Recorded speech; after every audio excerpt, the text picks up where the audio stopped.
Good morning, good afternoon, and good evening, everybody, and welcome back to Rush Racing League Division 3, taking on Round 7, the first round after silly season here at Imola. We do apologize for the delay. We had some EA shenanigans that we had to deal with in terms of the lobby, but we are back and we are ready to go racing here for Round 7 of the championship here. It is myself, Patrick Coleman, aka Rekus, here in the comms box alongside Oddvok. How are you today, mate? I am feeling better after last night. So hopefully we have a good race as well. Yeah, Emila's been providing some pretty solid action here as we go ahead and send things to the track. I mean, honestly, it's Imola has a chance to be either kind of a procession or really intense. And so far, in Rush across NA and all the divisions here in OCE that have run this track, it has been the latter. We haven't really seen any of these processions like we do see sometimes in the real life Formula One. To me, Imola just is like one of those tracks that just does better as an esports track compared to being a kind of like a real life circuit. And oh, I'm getting flashbacks from NA here as it is raining here to start quali. Yeah, raining quali. Now that's a rough one. Depends. People might sacrifice their race if it is a dry race for a wet quali so that they get higher up on the grid. But see what people do.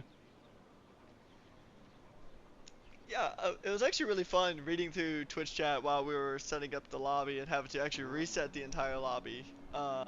Just kind of seeing like who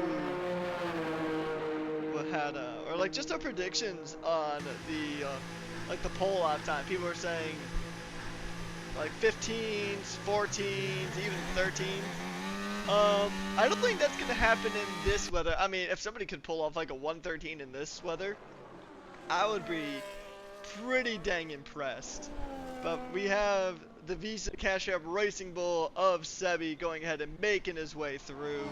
Going ahead and starting his out the first driver to brave these interesting frontiers. Now, with the North America Division race, it this actually really reminds me of it because there was about a good 3 laps where the intermediate and the hard tire were pretty much neck and neck in terms of pace. I wonder if we'll see that here today. Yeah, maybe. Uh, all right. Well, we have two people out on the outlap. The Mercedes of Connor and the Racing Bulls of Sebi. Let's see how they do in the rain.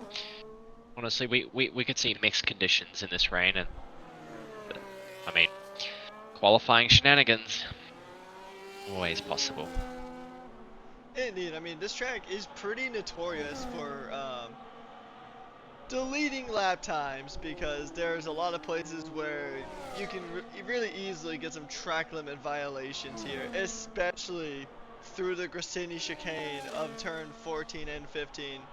We're going to jump back on board with Sebi as he goes ahead and begins his first flying lap here. The first flying lap of the session here at Imola in the rain. He's going to make the run down into Tamburello. Good lines here. He's got that car really on control. As I said, he gets a little bit into the grass as he goes ahead and makes his way through the Villeneuve chicane, making his way to Tosa.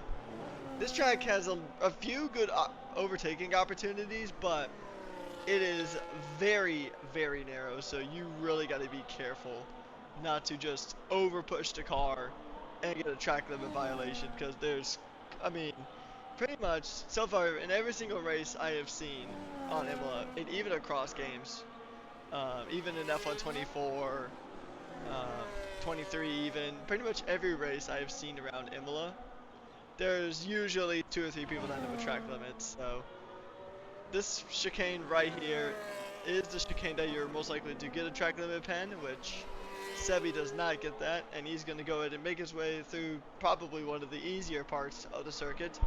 He's just going to make the run down through Rivazza, going ahead and taking turn 18 and 19, and then making the straight line run all the way. We'll see what his lap time is going to go ahead and be. It is a 124 to kick things off. Already kind of blew out the prediction I was in chat earlier saying that they were expecting a 124 out of Arc. Well, wasn't it they were expecting 125s? But I mean, 124.8, start a session. It could either get worse, it could get better. Who knows? This rain is very unpredictable. As it does tend to be around Imola, so I mean, with Imola, and it's interesting too because a weird phenomenon I've noticed with Imola in particular is that Imola kind of like just the crossover between like wet and dry is really long compared to a lot of circuits because considering some other tracks that we go to like Singapore a few weeks ago, although we didn't have any rain there, at least not in this division, but I mean Singapore is a track where if it gets wet, it is like almost instantly a slip and slide for pretty much any driver. Here in Imola, there's a really odd gap. It's like, however they program the weather here in Imola, it just doesn't. It takes longer to actually, just for that rain to really kick in and take effect. Yeah, I think Imola is one of those tracks that are designed very weirdly. Another one is like Coda. Australia is pretty coded well, but like Coda and Imola are some of the worst tracks for rain to start on. It takes forever to wet the track. So, I mean, we'll see. I don't know how much you watch endurance racing, Aardvark, but rain, and that's actually really an interesting thing because rain in Texas is pretty strong. I mean, in the Yeah, I actually watched the 6 hours of Texas. So, yeah, it was crazy how fast that track wetted up. So, oh yeah, I mean, you pretty much had a safety car for pretty much oh yeah, I saw that. the first hour was pretty much under safety car, so you really only got like 5 hours at the Petit Le Mans. Yeah, yeah, definitely. I still need them to consider for Formula One, I should say. They should use the Bugatti circuit at Le Mans. It's the circuit that MotoGP uses for their French Grand Prix, and it's only about 2 miles compared to the regular like 8-mile track that Le Mans is. Could be fun, but anyways, Maybe. I mean, I'll just try hard. Fastest with a 24.6. Nice one. 2 times faster than Sevi. indeed, yeah. And remember, we gotta remember, even, unfortunately, despite the fact that they are pretty low in the constructor standings here in Div 3, I mean, they are not exactly in a super great spot to begin with. They are currently actually dead last in the constructor standings here, with 28 points on the board, and their next closest rival is Visa Cash App with 36. Haas has their second card does have a race ban, so yeah, that's it's. I mean, it's already been kind of a struggle season for Haas here in Div 3. It just seems to get a little bit worse, but if Ops can go ahead and try to get this pole position, or at least have a good qualified position, he'll be in a good spot to pretty much just score points onto the Visa Cash App team. And maybe, at minimum, he wants to close that gap. Damage limitation is going to be the name of the game here for the Haas. But once again, we'll see how it goes. One driver that really doesn't have to do any damage limitation is Aben. Aben right now, although he does have a track limit violation, he is really far ahead when it comes to the driver standings. Almost to the point where, I mean, he's got a very strong buffer. It's 115 points to the Aston Martin, and Tudor is his closest rival with 74 points. So quite a big buffer between the two coming into today. Yeah. Well, hopefully the racing gives us a big old load of action, and we get to maybe cut down on that championship lead. Really spice up things. Indeed. I mean, the battle for P2 in the championship is actually pretty close. It's only about 2 points separated, with Swith and Tudor pretty much only being 2 points apart, which Swith isn't here So that's gonna make things pretty interesting to say the least. It's gonna give Tudor a bit of breathing room. Oblivion is also not here in the Ferrari, so Whiff is really his closest rival. They're teammates, so they Yeah. can work together to really put some good points on Aston Martin today. But they have to be pretty consistent. Yes, they will. Consistency is the name in this division. Everything is consistency, consistency, consistency. Higher up you go, the more consistent it gets. Indeed, right now we have Ryan Adair going ahead and jumping into provisional pole position with a lap time of a 1:23.2. So that is a very good lap time for XD Lamb. He's been doing pretty solid in that Ferrari. Ferrari right now are third in the Constructors Championship right now. And I mean, actually, he's only got 39 points to his name, so I think I was looking at the wrong Ferrari on accident. But I mean, he's putting in some good performances here today, so that's gonna definitely change his fortunes, I'm sure. Yes, it will. Gangstar going yet to. I think he's setting his lap now. And Sprinter Giggles on his out lap. Indeed, yeah. So Red Bull. we're actually riding with Gangster right now, and here's the interesting thing. I'm not sure if you're seeing it still. We'll hop on the onboard and check. Oh, Gangster getting well into the gravel. I know Alpine does have a pretty rich history when it comes to rallying, especially with the original A110. But I don't think their Formula 1 division wants to tap into that rally heritage. Although we've seen quite a few drivers across the divisions become rally drivers. Surprisingly, it's not a McLaren doing the rally racing, because in Div 4, it was F7's teammate. My mind is blanking on his name at the moment, but in the reserve race, the race before, it was F7 doing the rallycross tomfoolery. So the McLarens do have a history of rally racing around here, but And Gangster goes P14 with a 25 flat. yep, indeed he does. Oh, it was And GM Reigns, by the way. makes provisional pole with a 122.8. Cooper the Bob was a really strong, he had a really strong story last season. He started in the reserve program and then got picked up by Sauber and then just started having a lot of really strong performances here. So, I mean, Cooper's journey has been pretty solid here. DRS is now enabled.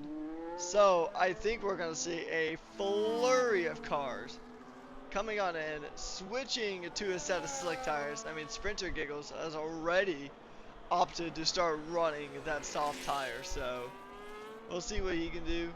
DRS is now enabled, although there's really only one DRS zone on the track. It is a purple sector 2 for the McLaren. We'll see if he can go ahead and try to jump up the order to see if those soft tires are really firing up. It certainly looks like they are, though. That McLaren looks like it's on rails right now. Yes, it does indeed. And he's going to come around the final corner. It'll be a 122.2. So about 6 tenths faster, little under 6.5 tenths faster. We're expecting a bit more pace out of that, but to be fair to Sprinter Giggles here, that is no fault of his own, because when he went through last time, DRS wasn't even enabled yet. So, and I mean, you can get a really good run down that start-finish straight with DRS. So, definitely expect the lap times to kind of start trickling down if he can keep this car within the white lines. See who else is running on a soft at the moment. On a soft higher, the Red Bull down in 17th. United. Yep, he's going to go ahead and give the soft tires a try on an outlap now. I think Vettel was the only other driver giving it a go, but he was running on intermediate, so. And I think Sprinter was on for a bit of a better lap, but he did get his lap time invalidated, probably through Grassini. Honestly, probably my least favorite chicane in the history of Formula One. I'd honestly rather go deal with a Monaco chicane than Grassini, but um, yeah, it's just unfortunate there. Poor Sprinter, but he's got enough time to go ahead and chuck on a new set of tires and give it another go. But you got to think at this point, because of the fact that the track is now dry with DRS now enabled, I mean, your biggest worry is going to be traffic, because I don't think Sprinter Giggle's time is going to remain as it is right now. I think because he just didn't have that DRS advantage when he started his lap, like Com United is now. He had it in the other lap, but he got invalidated. Oh, what was that? I just now And his saw. teammates just taking him out. I just saw a Red Bull turn in front of another Red Bull and just absolutely clatter him on circuit. Yee.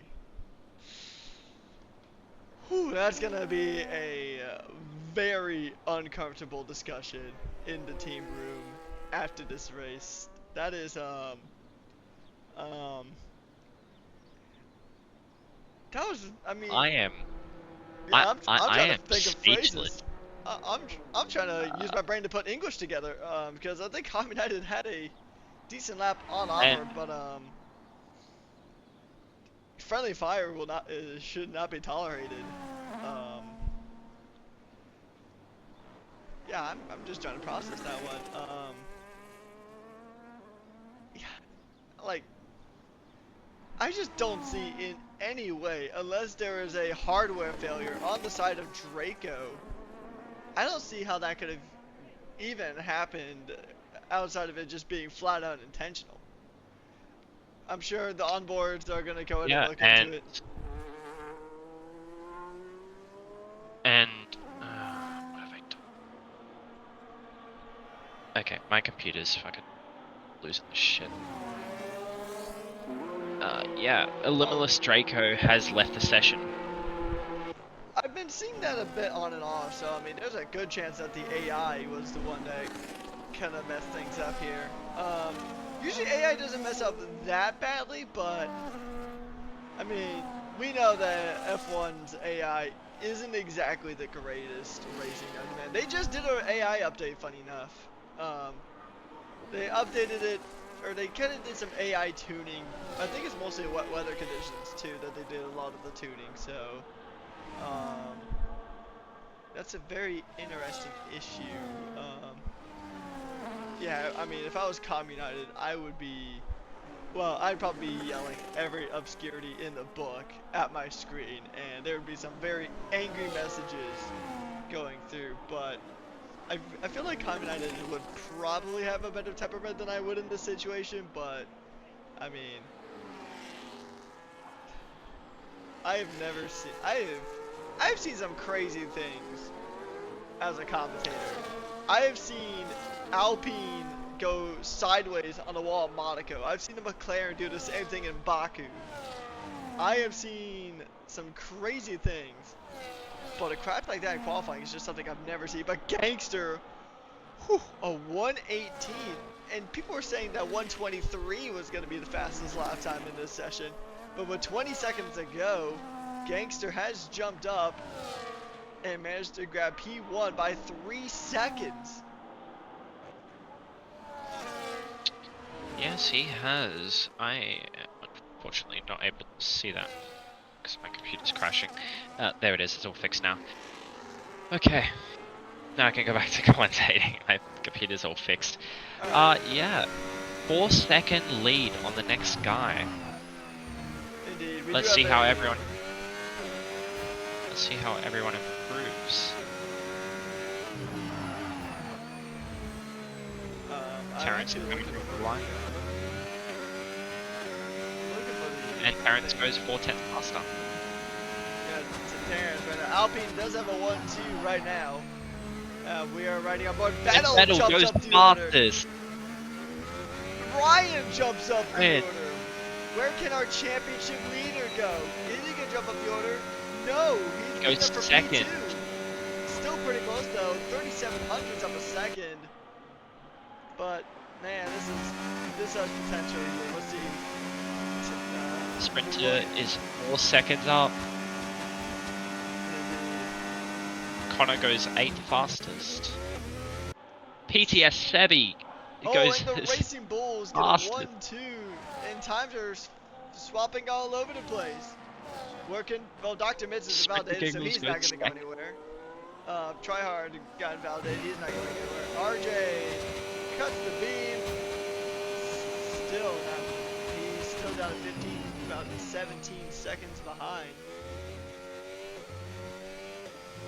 So that is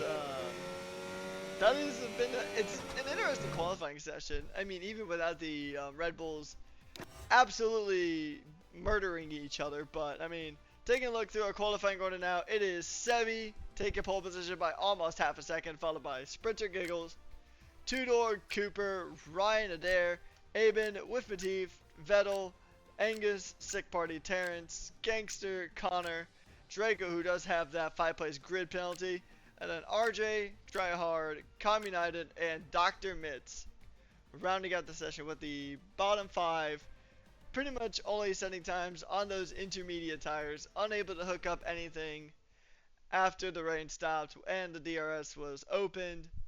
But I mean, even without the Red Bulls just wrecking each other out, that was an interesting qualifying session because of the mixed conditions. Makes me curious to see what we're going to see in the race here, because I think in the race there's a good chance for us to get the exact opposite. It could start dry and then the rain hits about midway through. Yeah, interestingly, that is one of the worst race weathers you can get. You either start wet, go to dry, or if you are starting dry and going to wet, that is tough because it is a matter of, do you start on a wet setup or do you start on a dry setup? Yeah, Who knows? and even on top of that, right, because of the weird Imola crossover between the track not getting really wet, I mean, because sometimes as a driver, your first instinct is, well, it's starting to rain, I should really start considering the intermediate tire. And then there's a good period of time where the intermediates and slicks are pretty much neck and neck in terms of just raw pace. So, I mean, you really just got to roll the dice and gamble before we even go to Las Vegas. Yeah, I think the matter is, oh, and we have 5 red lights. Lights out and away we go. There we go. It is lights out and away we go indeed. We'll see how this Sprinter goes Giggles going down up to into turn first, one. jumping PTS Sebi. Sebi losing Cooper a the bot handful getting of past places. Sebi. Past. Oh, it's a spin! The Ferrari of Ryan. That's the Ferrari of Ryan down in the P18. Getting spun out. There's a lot of cars spinning out. Vettel spun out. Gangster spun out. Oh, it is all kicking off here in the early stages of this Grand Prix. Ferrari on home soil is not doing great. The other home team of the Racing Bulls, they're having a decent start. Sebi dropped 2 positions at the launch to Sprinter Giggles. A Sprinter is pretty much checking out. He is sprinting away into the distance, already about pulling a 2-second gap on the Cooper. Yes, indeed. Sprinter Giggles is really pulling away here, but his battery is dead. His battery is 20% at most. Cooper's is at 50, and PTS Sebi's is at 100. So it will be a battle of who has the lower wings and who has the more battery. And Sebi's making a pass on his teammate around the outside. Is he going to get it done? He does get it done. And he closes the door. That could have went really sideways. I mean, we saw the Red Bulls have their moment earlier, and I mean, I'm sure at least somebody in the Red Bull fold doesn't want it to happen to the Visas. Because I mean, something that we do tend to forget about is that this is technically V-Carb's home track as well, because Minardi was not too far from Imola for their base of operations, which Visa Cash App still uses to this day in Faenza. So this is a home race for them. It's been a much better home race for them than it has been for Ferrari so far. Yeah, it will be until I believe it is next year when they move to Milton Keynes. Indeed, yeah. We have a Mr. Mitz on board. Mr. Mitz on board, asking you shall receive. We'll ride on board through the rest of this lap, and then we'll go in and ride on board through the next lap. He's been a pretty popular face here in this chat. Oh, actually, it wasn't a full-on onboard request. Yeah, we'll still it was grant a it anyway. highlight my message. Yeah, we'll still grant it because he was asking about it earlier. And so we're gonna ride on board with Dr. Mitz. He's gonna go ahead and make his way down into Tamburello. And actually, speaking of onboards, I do owe Kyotonic a free onboard because I missed one of his onboards in the last race in Div 4, so I owe him a free onboard. So Kyotonic, so Limitless. Alright, so we'll jump on board with Limitless once we're done with this lap here with Dr. Mitz. He is making his way through, going ahead and going to Aqua Minerale, trying to put pressure onto the Red Bull of Com United. He's about 1.5 seconds away, trying to go ahead and push. He's going to go through Grissini and now make his way down through the Ravazas. He is losing a bit of time. He's lost about half a second there. So, Dr. Mitz, I mean, I believe it's his first time racing here.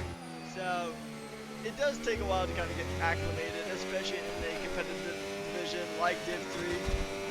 So he's going to come across the line, and now we'll jump on board with Draco because that was a request from Kyotonic. I did owe him a free one, so we're going to go ahead and ride on board with him, and then we'll return to normal racing cameras as he makes his way through. Yeah, look at this.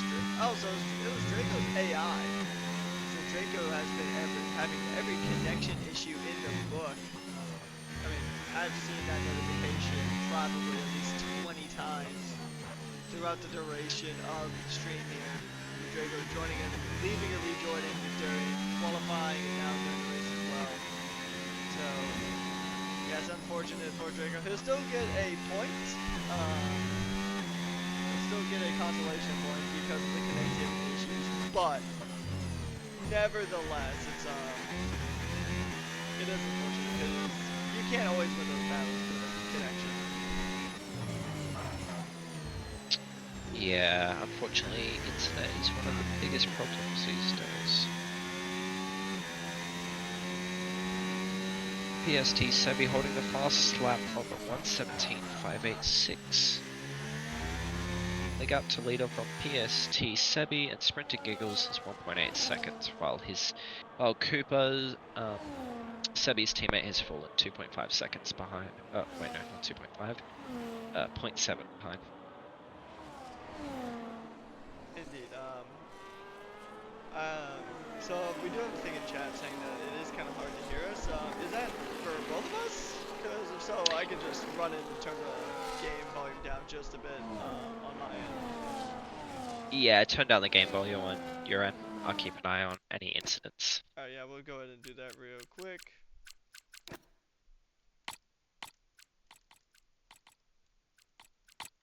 There we go. That should be a tad better. We'll see. Let us know in chat if that's any better. We'll go ahead and just continue on board. Yeah, Tudo right now is, I mean, the two kicks are doing pretty solid. They're trying to put pressure onto Cooper. On the two RBs, yeah. So it's going to be Racing Bulls versus Kick. Now, here's the thing. Racing Bulls really do need this result here in Div 3. Because right now, I mean, oh, look at this. Tudor calling a pit stop early on. So, not sure that's due to damage. We'll keep an eye on this and see if it is because of damage, but we'll see. Kick right now is in second place. No, it's just for the set of hard tires, so maybe a I two-stop think, potentially. And oh, what is this? yeah, We have I think somebody going Tootle. off, and that is Sick Party into Williams, going deep into Tamburello, and it just unfortunately did not work out too well for him. But fortunately, he doesn't have any damage that is noticeable, at least. I mean, then again, you really can't see that rear wing damage if it's there, but we'll just have to see how this plays out. I mean, it's still a pretty long race left to go. We're only on lap 6 out of 32 here, so there's still a good amount of racing left to go at Imola. Whip is still within DRS range of Cooper, so we'll see how Cooper fends off the kick Sauber here. Whiff needs to kick it into high gear if he wants to get this pass and try to make moves. Because, I mean, right now, Kick could be in a pretty good spot because their main rival in the Constructors' Championship right now is Aston Martin. More directly, I mean, because it's almost the exact same gap between Aston Martin to Kick as it is from Kick to Ferrari. So, I mean, there's a lot to play for, and we know Kick Sauber is still in a really good spot to try to win the overalls. So, we'll just see how it goes. Also, apparently it's my mic that's the problem, so I'm gonna just go ahead and jump over to OBS and just crank it up a bit. There we go, that should be better. Now back to your regularly scheduled broadcast, everybody. And I mean, the one thing about I've learned during my time as a commentator is that you're always gonna have to tinker with audio settings pretty often, so.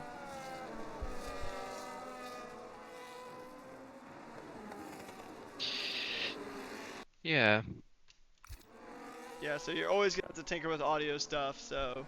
If you ever want to become a commentator for any league, or even for, say if you like Marvel Rivals and you want to commentate for that, just know your number one enemy is usually going to be something audio related. That is just something I've learned as my time as a commentator, having done it for about having doing it for about a year and a half. We're and gonna go. PST Sebi makes his first stop. So I think naturally this is gonna be a two-stop race. So interesting. I'm curious about that because you don't usually think Imola is a track that's just good for like a multi-stop. Usually, because I mean normally when I go around Imola, I don't usually have really bad tire wear. Although granted, my tire management is pretty bad to be honest, but we'll see. Yeah, unfortunately, this game has really amplified the tire wear, and it seems like this year it is pretty bad. But also, that one stop is a lot faster than the two stop, especially when you're trying to push through traffic, as we see PST Sebi trying to get past Draco here. We'll see. And the move is done and dusted. Oh, I think that move was onto an AI, so I think that was going to be a relatively easy move to go ahead and make, but it could cost you so much time if you get stuck behind. Cooper just I, up the road is trying to put pressure, and there is a three-way battle here for 11th. Granted, these are drivers who did pit in pretty early on, so we'll see how this one is going to go ahead and play out. Cooper is going to go ahead and try to still put pressure on the two-door now. They're all on pretty fresh tires. We'll actually go ahead and take a look at just the tires that are going on here. So quite a few drivers have opted to stay out longer on those medium tires, although Sprinter, Whiff, and Connor are all into the pits as we have a drag race here down the start finish straight, making our way to Tamburello. We'll see if there's going to be any moves made here.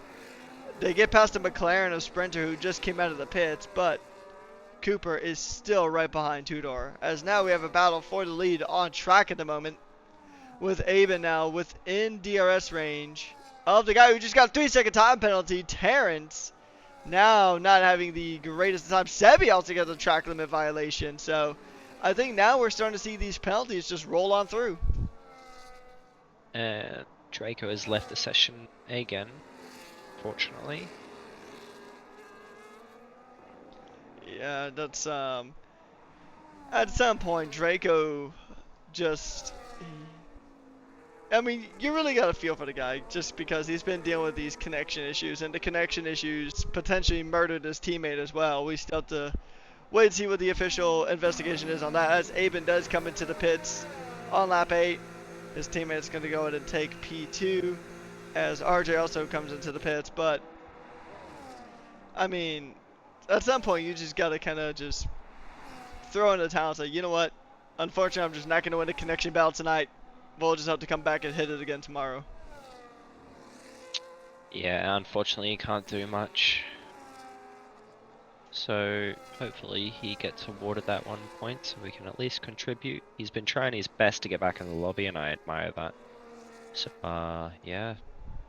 He's definitely been giving it the old college try. I mean, you can't say that he hasn't been putting in the effort, but speaking of putting in the efforts, I mean, look at this. Sprinter trying every which way to get around that Williams. The Williams on 9-lap old medium tires. He finally gets the move done just after Toza, and now he's making his way through the circuit, going through Priatella, trying to go ahead and try to get within DRS range, or actually stay within DRS range of Cooper. Sebi gets past Sick Party as well, so there's a lot of fighting here going on. We'll see the McLaren does shake for a move on the Cooper. Not enough real estate to make that done through Grassini.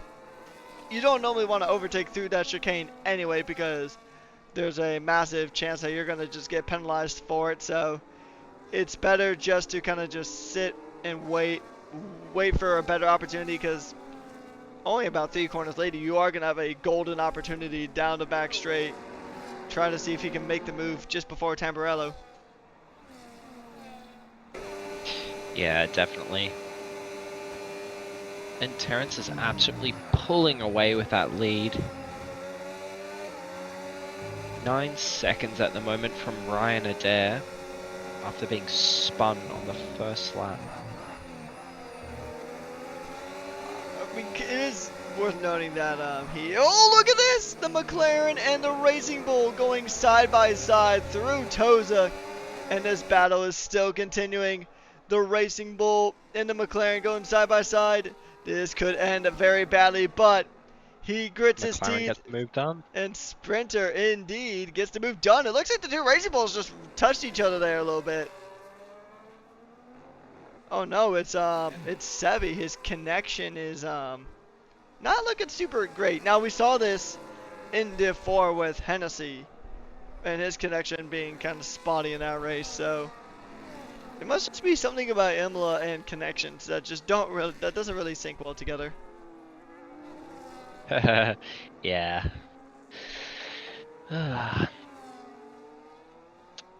Well, Terrence almost 10 seconds now ahead of second place.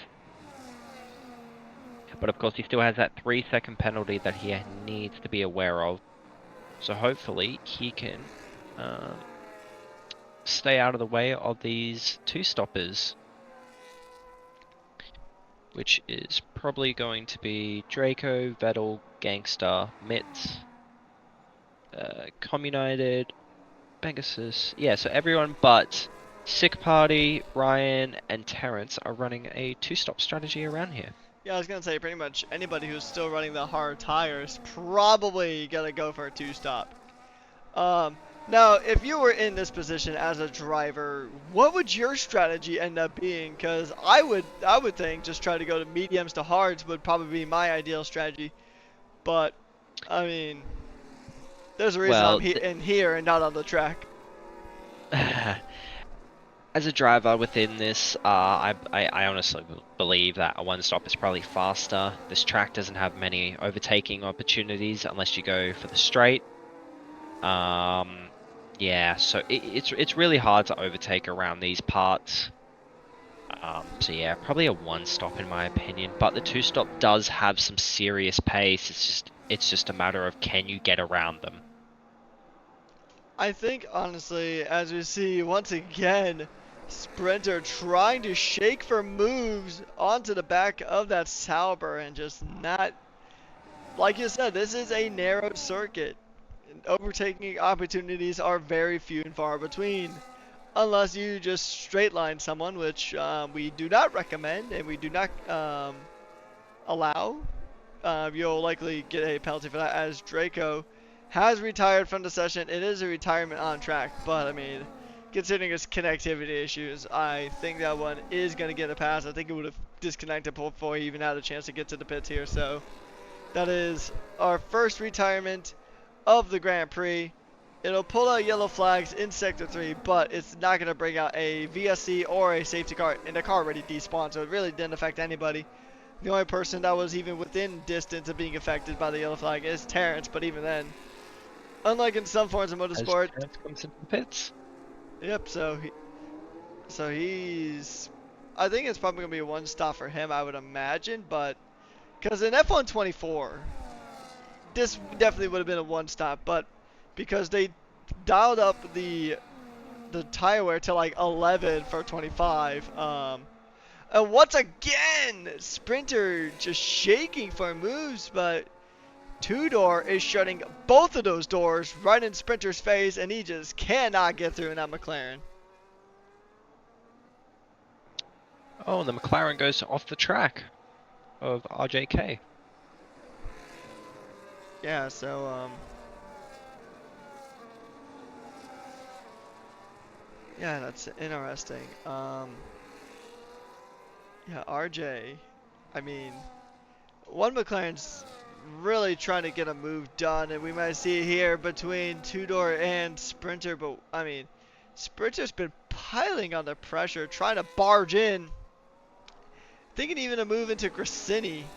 He is shaking for every potential move here in that McLaren. He is giving it the old college try. I mean, you cannot give him anything less than an A for effort here, as he once again tries to get past. He's gonna have to wait now, because there's no way you're gonna pass on Ravaza without doing something silly, and there's a track limit violation for his problems. He has been pushing the wheels off of that McLaren, and now he pays the price, but he's still gonna try to go around the outside of Tamburello, and he gets it done, but at what cost? Yeah, the cost of a 3-second time penalty that will not go away, so it is going to be a really big struggle from here on out if he cannot escape.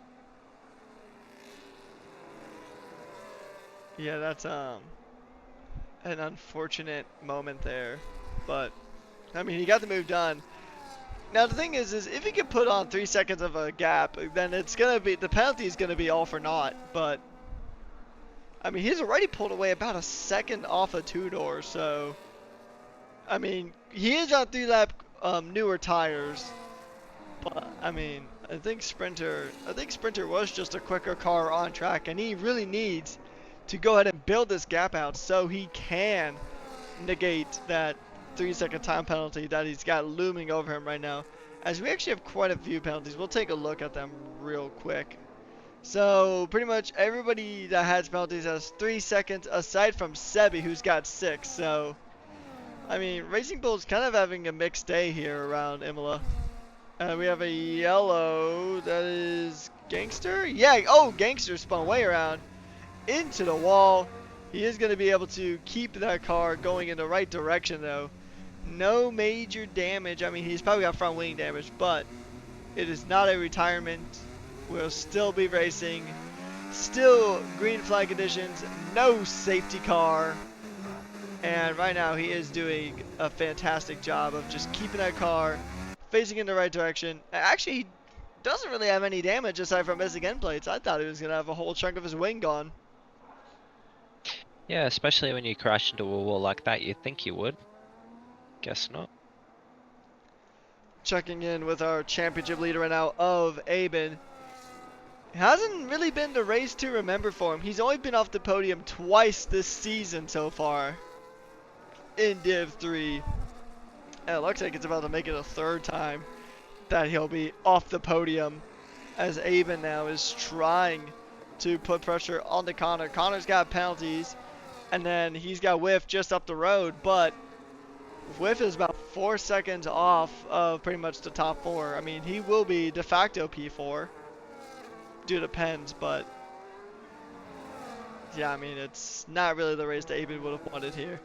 He does have a really good buffer though in the drivers' championship. So I mean, it's not the worst. This isn't really the worst thing for him, but I'm sure he would much rather be extending that gap to his rivals instead of letting it close on in. Yeah, indeed. He is still pushing like crazy to get ahead, but he just cannot. He's giving it the old college try as Tryhard does get another 3-second time penalty added on to his existing one. So it's 6 second depends now for the sole Haas on the track at the moment. I mean, it was looking pretty good at some points for Haas this coming into this race, but I mean, like we said earlier, it's pretty much just damage limitation for Haas right now because I mean you're down a driver due to a race ban, and then also you are at the bottom of the constructors, so it's just really just damage limitation. I mean, they are going to outscore quite a few teams here, though. I will say they are, at least if they finish where they are right now, they're going to outscore Ferrari, outscore Red Bull, and outscore Williams, which aren't exactly three teams that are pretty much directly in their line of sight for fighting for this championship. Because I mean, pretty much right now, I mean, the team that they really need to outscore is VCarb, but VCarb right now is having possibly the best race of the season in Div 3 at the moment, with a basically what is on track a second row lockout between the two. Yeah, indeed.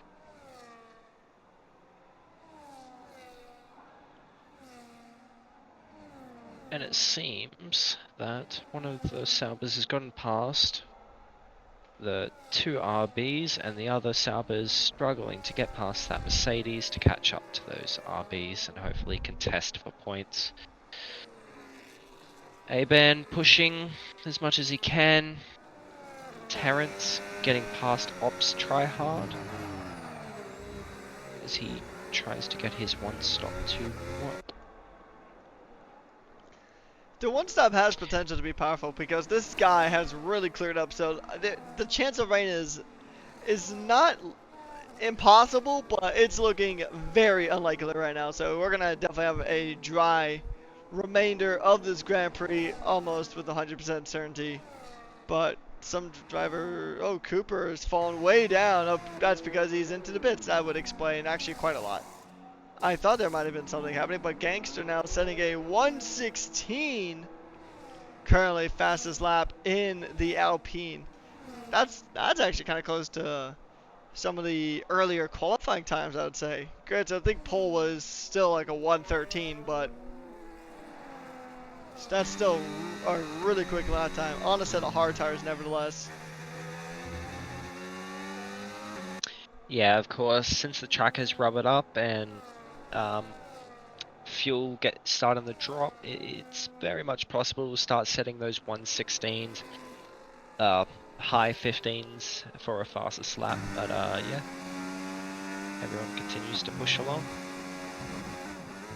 I think we've kind of reached the stage of the Grand Prix right now where everybody is just kind of settled in. They're pretty much doing what they need to do, going ahead and just going on through, trying to manage their tires, trying to just manage the resources that they have available because, I mean, resource management is a really important thing in racing that some people really don't think about a lot.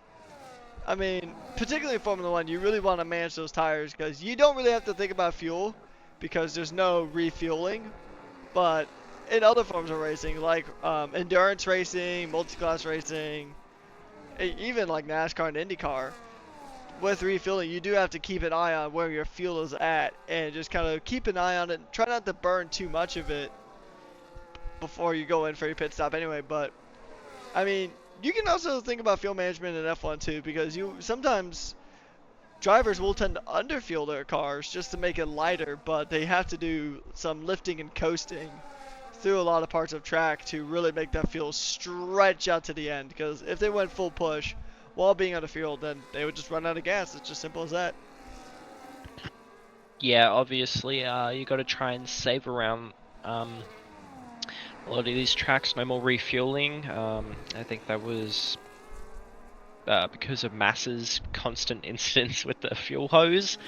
But yeah, pretty sure it was banned in 2010. So yeah. Yeah, and I mean, so yeah, you really gotta manage your fuel. But oh, look at this, we have another wave of pit stops. So the second stop on this two-stop strategy has come to fruition as Sprinter, Sebi, Abid, Connor, and RJ are all into the pits. It looks like a lot of them just threw on another set of hard tires. Sebi has left the session. Hopefully we'll be able to get him back in as soon as humanly possible.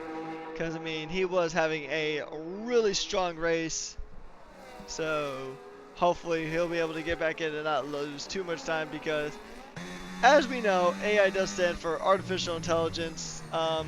Sometimes the AI in F1 kind of misses out on the I part of that. They miss out on that intelligence, and they're just artificially driving around track.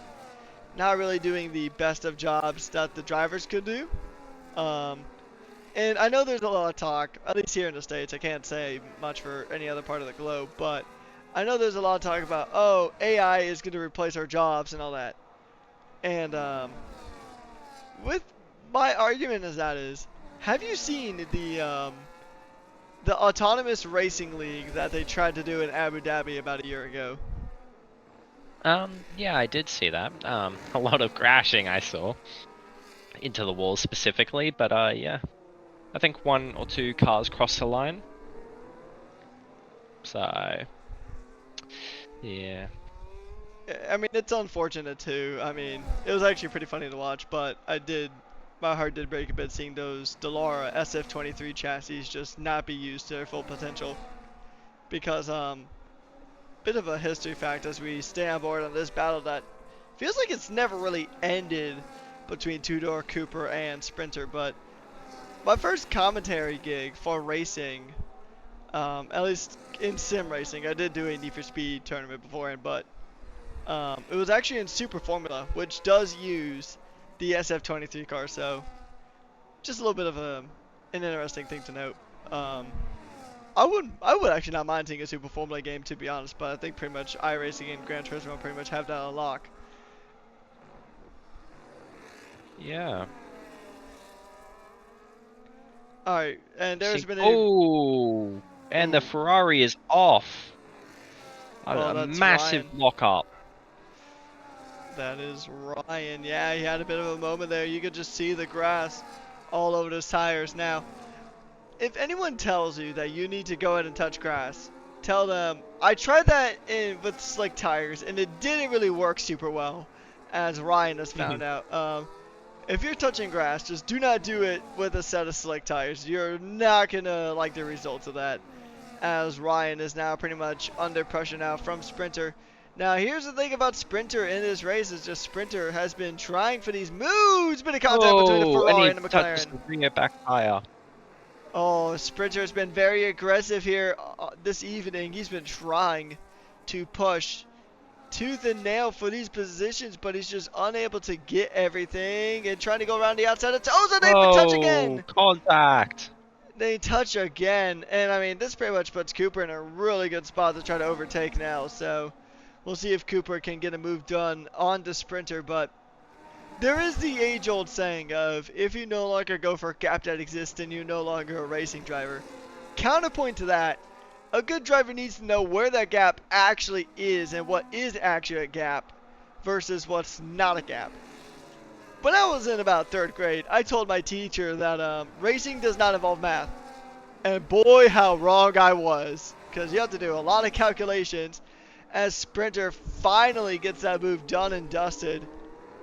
I mean, I think if he would have calculated that a bit better earlier on, he could have had that move done sooner. But, I mean, sometimes as a racing driver, especially if you feel fired up, you're going to go for everything that even remotely resembles a gap. Yeah, very much indeed. As Sprinter, Cooper, and Tudor both get, all three of those get past Ryan Adair.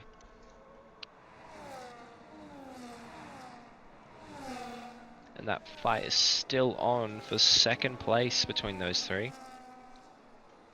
And we have a caution. There is a Alpine Williams.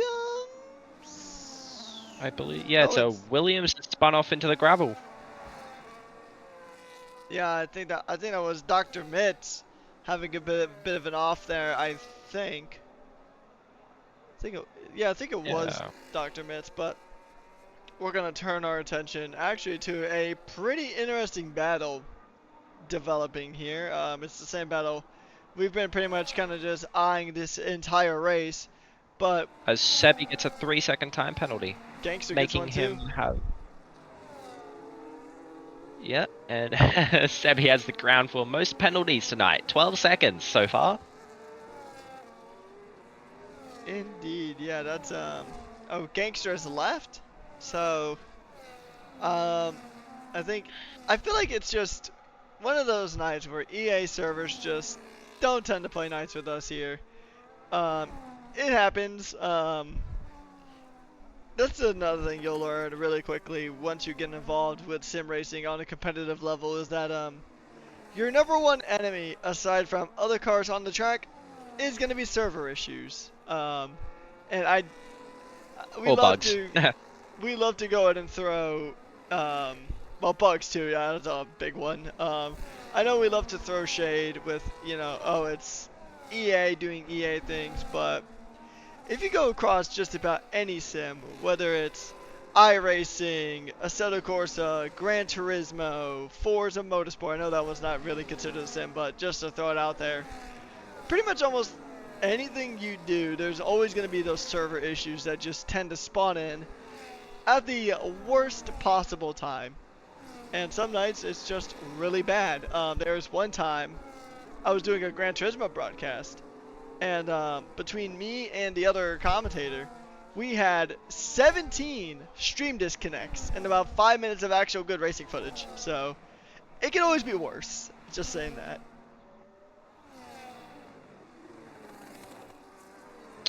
Yeah, everything can always be worse in these nights, as Sprinter Giggles has finally caught up to the likes of Gangstar and is past him as the AI lets him through. Yep, and RJ now getting another penalty. And I mean, look at this. I mean, this is something I was kind of expecting coming into tonight, just considering. Oh, and Cooper gets damage from the Alpine that is trying to let him past. Ooh, Racing Bulls tonight is starting to have a turnaround, and not for the best either. I mean, this is looking like potentially one of their best race weekends that they've had all season here in Div 3. But now it's looking less and less appetizing for those points tallies, because, I mean, they really want to pull away from Haas and start the challenge Alpine. And right now, well, I mean, aside from the fact that Terrence is the first, right now they were in a pretty solid spot to at least bring in some really good points to at least push towards Alpine. But right now, that is looking less and less likely. I feel like that points gap is going to go ahead and spread quite a bit, especially if Terrence can pull off a win here. Yeah, indeed. He's just got to make sure that third stays at least 3 seconds from him so that he can keep this win in his favor. Indeed, yeah. So right now we're watching Aben versus Ryanair. Aben did get the pass done onto Ryan. He's up into sixth, the championship leader for the third time only this season. It doesn't look like he's going to be on the podium. So let's just take a look at this gap to leader right now. So right now it is looking pretty good for Terrence, because Terrence needs Tudor to be about about 3 seconds away, and he's currently 8. So right now, I mean, unless Tudor makes up about 5 seconds here with about little over 5 laps to go here in this Grand Prix, I mean, it's gonna be a tricky one for him. He can do it. It's not impossible, but improbable, I would say, at this stage. Yeah, definitely. Actually, speaking of, as we are getting closer and closer to about the final 5 laps of the Grand Prix, which honestly kind of snuck up on me, I think we need to start thinking about driver of the day. Ooh. Even though there has been Driver a of the change day. in the regulations where driver of the day no longer gets a point. It is still something we do here, but it no longer gives out a point. The point now goes to the driver who is registered as the cleanest driver. So the cleanest driver, that one's decided by the game. That is not decided by us. So somebody has a potential of getting a point. And actually, I don't know who would actually get that point, honestly, because there's a lot of drivers that we haven't really talked about that haven't really been involved in many incidents. Right now, the only candidates I can think about maybe would be Whiff, Angus, Aben maybe. Um, those are like the three main ones I could think of, but I have seen this game give cleanest driver of the day to some pretty interesting choices. So Yeah, indeed. 4 laps to go around Imola here. Terrence leading. Both of them, both the top two, both have 3-second time penalties. Who can hold on to the lead until the very end? Will it be Sprinter Giggles overtaking Terrence on those fresher hards, or can Terrence hold him off for those last 3 laps on those older hards? we will see about that, because I mean, once again, Terrence, I mean, he's been having some pretty steady pace here around the circuit with 4 to go. But Sprinter has been pretty aggressive trying to get moves, but he hasn't always been able to make moves on these cars with older tires. So, I mean, I think it's all to play for here. I mean, despite the fact he does have I'm just gonna say, probably despite the fact that he's got a 3-second pen, I might give my vote for driver of the day to Terrence, just because he seems to be the only one who's really made this one-stop strategy work. He's up 10 positions from where he started, and overall, I think he has been having a pretty solid race aside from that penalty. Yeah, I'm gonna have to go with Terrence as well. That one stop is working beautifully. Despite Sprinter Giggles really catching him in the later stages of this race now, Terrence is still holding on. Yeah, I mean, he's doing a fantastic job with 3 to go, but Sprinter Giggles is going to go ahead and give it a go. We'll see how this one pans out as RJ does get past Ryanair here for position for P8 on track at the moment. Tudor now is still, he's kind of in a bit of a no man's land, which I think right now he'll at least, oh, and Cooper gets a pen, so that's going to make things a bit tricky for him. We'll take a look at penalties one last time. But, I mean, just taking a look at just how this race is going so far, I mean, Sprinter is within DRS range, but here's the thing. Sprinter's been making a lot of dive attempts, so I'll be curious to see if he can go ahead and actually get the move done, because we've seen it time and time again today that he is just, he'll do exactly what he just did going through Grisini. He'll shake for a move, but he just doesn't actually send it. So we'll see if he can eventually get a move done. Historically, in today's Grand Prix, he's been having quite a tough time with trying to get past cars with older tires. So we'll see how it goes. Down the DRS straight. DRS is now open. He's going down the inside, and he gets the move done on Terrence. Very nicely done move, in fact, I would say. But here's the thing, though. Here is the thing. Look at Tudor. Tudor is 3/10 away from stealing this win. Yeah, he definitely is. If he keeps pushing, he may have this win on his hand. Indeed. So, I mean, especially if he manages to get within DRS range of Terrence, then I think that's going to make his job a ton easier. So, we'll have to keep an eye on this, because honestly, Tudor has a really good shot of snatching this race win away. He's only about a 10th and a half away from just snatching this on pen, so Sprinter's got to push, and he's just got to not make a mistake. And if he does push too hard, he could make a mistake and get another penalty, and he's well within the range for Terrence, so I think this one could really come down to the last lap here. And speaking of the last lap, we are just about to begin that final lap. and Sprinter Giggles has officially started the final lap. Indeed, it's the final lap here for Sprinter Giggles and for everybody. But Tudor did lose quite a bit of time going down that straight, so we'll see how it goes. It has been a race of battles. It has been a race of attrition. Mixed strategy calls. It started off with mixed weather, but it pretty much dried out and stayed dry throughout the entirety of the Grand Prix. And right now, it all hinges on, you may see the gaps and think, oh, it's only about half a second difference, but, or only about, it's still about a 2 second difference, but considering the penalties and considering the fact that Tudor is less than a second away from potentially snatching this race win away, he's got to really make it count now. But I think Sprinter might just hold on to this one. He's only got a few more corners left to go. He's going to go ahead and pass the Mercedes there, who was traffic earlier on. So he's going to go ahead and pass him.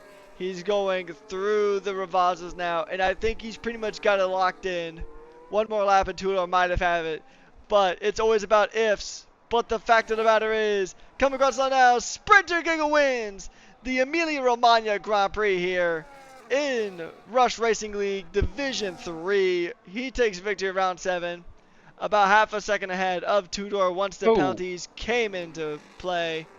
Bit of post-race contact between Terrence and Sprinter. I don't think it should affect too much, but that is going to be the end of the race here. Sprinter did exactly what he needed to. He kept it clean when it mattered the most and stayed in the lead and won the Grand Prix by half a second after the penalties all came through. And that puts McLaren on the top step of the podium again here in Div 3. yeah, it does.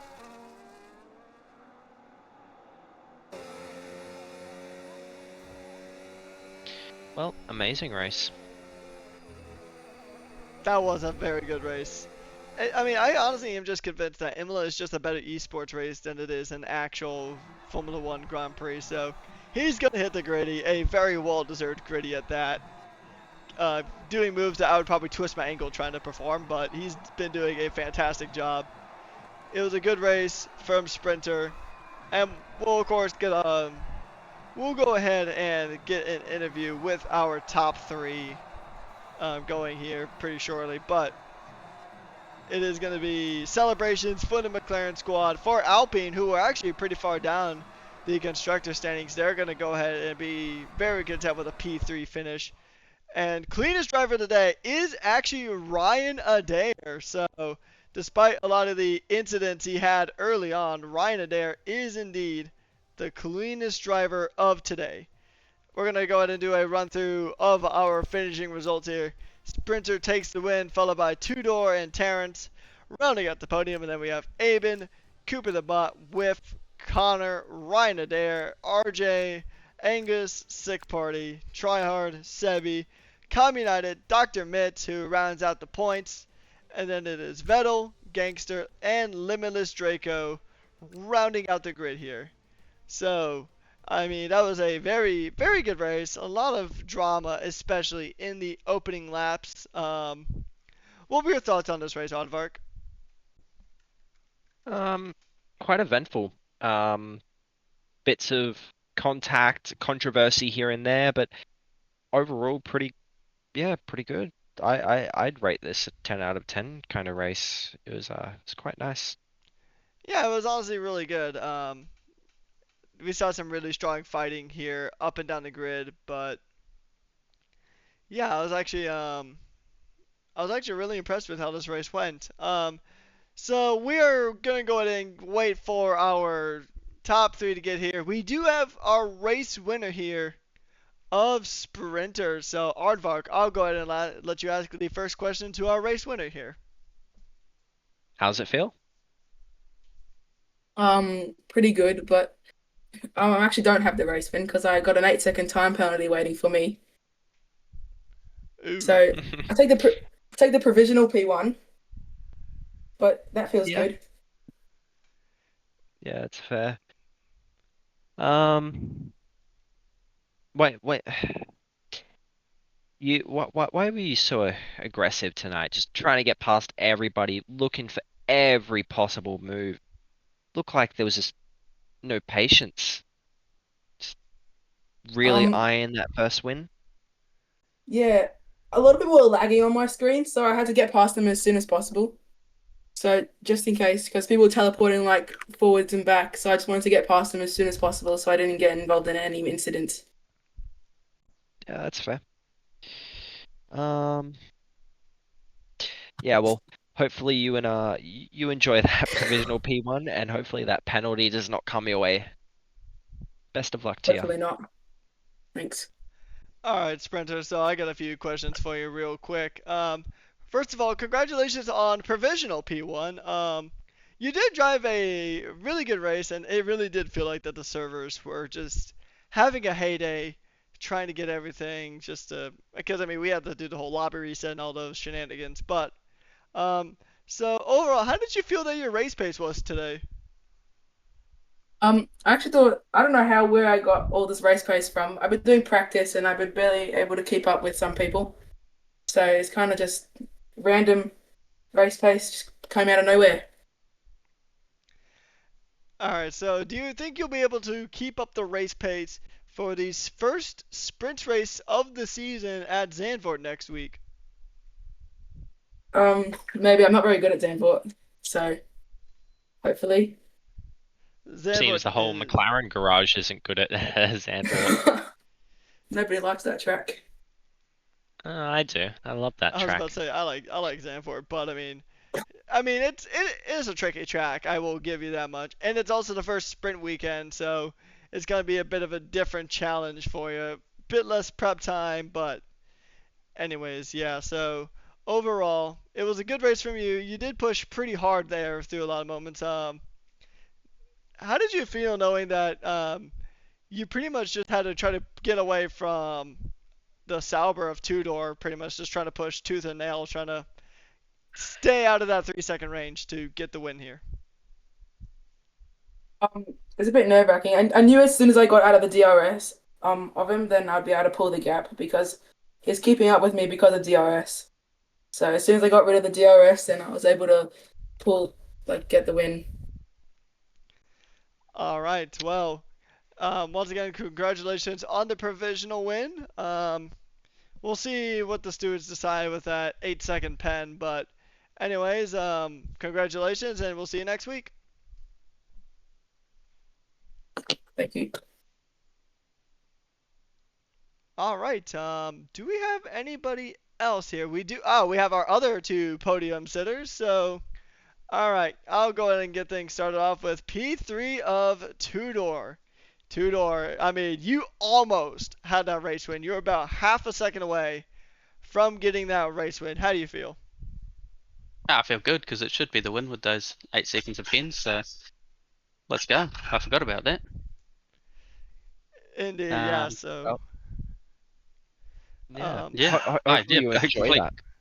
yeah, completely forgot about that. So, um, yeah, that was a sweaty race, honestly. Um, yeah, Sprinters just was way too quick for. Once, yeah, like he said, once he dropped me out of DRS, I was just flailing about by myself, trying to stay in. It was sort of hovering around that 3 second, and then as soon as he got to Terrence and got that DRS, it was about 3.7 seconds. So I was like, that's it. Just hope to catch Terrence, and then that should be P2. So yeah, it's good. Yeah. so I mean, Imola is not an easy track. How did you manage to avoid getting penalties? Because it feels like almost 90% of the grid got penalties. Uh, honestly, it's luck, really. Um, all the practices I've done, I've always got warnings, and um, today I locked in, and I think I only had one warning from maybe like lap 1 or 2, and that was about it. So yeah, just not having dirty air for a lot of the race too helped. Managing just to keep consistent laps going, and yeah, All right, I was glad I didn't. last question before I pass you off to Aardvark here. It is a Dutch sprint weekend next time out. How confident are you feeling going into this race? Very. I picked it. I picked it with the track selection last season, so it's where I got my first ever league racing win. Um, yeah, every race I've done around there, I've done reasonably well. So yeah, I'm quietly confident. All right, well, once again, congratulations on the provisional podium, likely to turn into a race win, and I will pass you over to Aardvark. Hello, Thanks, mate. mate. How are you feeling after your podium and possible win? Sweaty. Sweaty, Very aren't we sweaty. all? Yeah. What, No, that what was watching that race was was quite the enjoyment, honestly. Honestly, better than the Imola Grand Prix that we got in real life. So yeah, I mean, you must be ecstatic, right? Like you gotta Oh, you gotta definitely. love Yeah. where you are right now. Yeah. Yeah. Yeah. Yeah. Provisional P2, but maybe the win. So yeah, can't complain with that. At the end of the day. Yeah, good. Did you find any trouble throughout the race? Any strategy calls you thought you had to make, or everything go I real smooth for you? just undercut. That was my plan the whole way through. Like with boxing early off those mediums, I don't know if you saw, but I undercut Sprinter by quite a bit and Coop and the two guys all around me, and I came out ahead of them all. So um, I think that's the key with this game is undercuts win races. So Yeah, it seems to yeah, yeah, the undercut in this game seems to be very powerful. Fresh tires always going to beat out someone on lap 1 or 2 lap fresher tires. Um yeah, yeah, those undercuts are very strong and well, hope you enjoy your provisional win. thanks, mate. Yeah, see you next week. Thanks, guys. Cheers for the comms. Yeah, no problem. All right, last but most certainly not least, we'll let Aardvark go ahead and start the interview with P3 and driver of the day, Terrence. Take it away. Hello, Terrence. How are you feeling after that race? Wait. Are you good, Alvak? You've recovered? Uh, yeah, I'm Uh, recovering well. okay, good. As you would expect, it's kind of a surprise actually. Because on the training we are always training on a two stop, but not a one stop. Of course, um, just the day you guys race, maybe 3 days before of that day, you just suddenly pop up a one stop strategies. Um, And actually, I don't expect to do it two. I don't expect to do a one stop because my tire weight is quite high. So um Yeah, um, but maybe my unique setup to help me a little bit on when my tires are old because my setup is 2431 is not a it's not a setup for others to drive. But yeah, I mean, yeah, it's a really surprise, and I think that is the first one, the first podium I do in Rush. Yeah, that is the first one. I feel nice. excellent, Well, excellent. I hope you enjoy it, man. Like, hopefully many more to come. Hopefully a race win on its way soon, yeah? Hope. Anyways, I'm gonna pass you on to Rekus because I am out of questions. Rekus? All right, Terrence, Yeah, I me mean, too. Well, congratulations on the P3. Some really good points for Alpine, too, because you guys were 8th Indy Constructors, and you guys pulled away some really serious points compared to most of your competitors. So, how do you feel about that? Just adding a good amount of points to Alpine's tally. I think it's their first podium of the season in Div 3. yes. I mean, it's quite frustrating because my friend in D3, is Dickinson.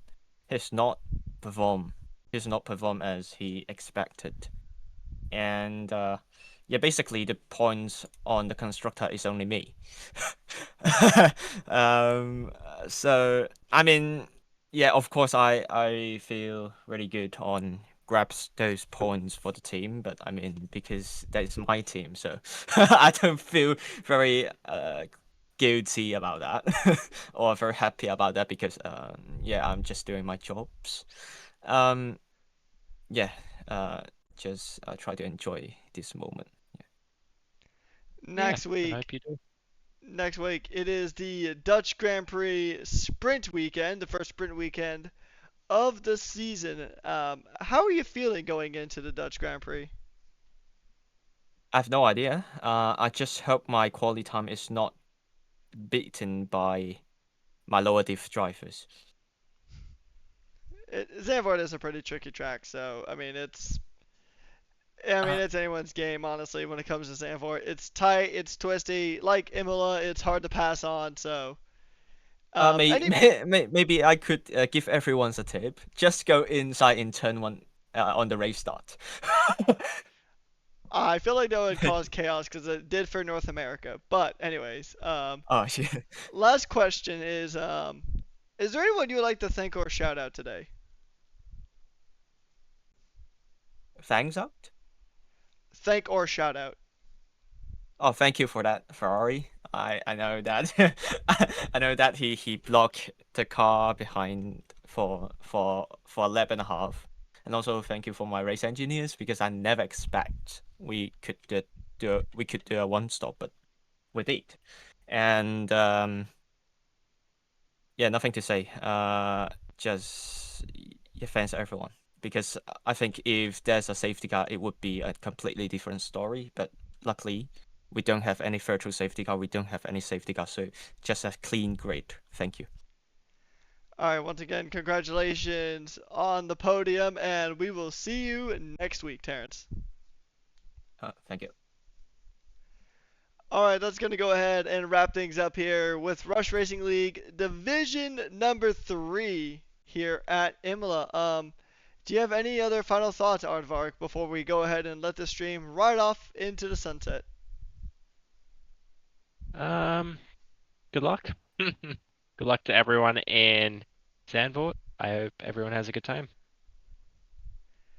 Indeed. Well, thank you guys so much for tuning on in.